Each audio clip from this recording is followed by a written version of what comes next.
Istri Gubernur Aceh berbagi keberkahan di bulan Ramadan. Perubahan? Bangunannya? Kata bengkel.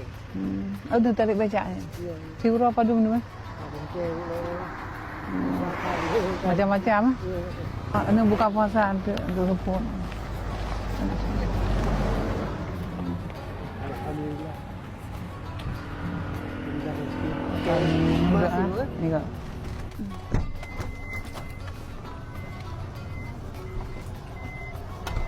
Patah mana wo? Oh, macam kerjaan bro, barang bekas.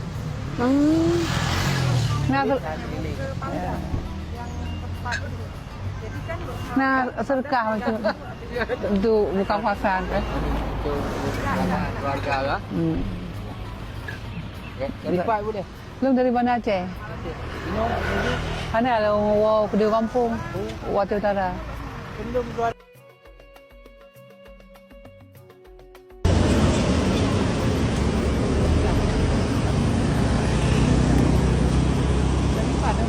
Simpan.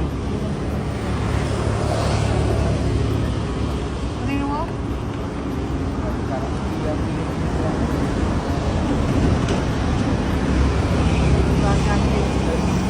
Alhamdulillah, senang kan lagi kita bantu kan. Alhamdulillah, mudah-mudahan rezeki bantu.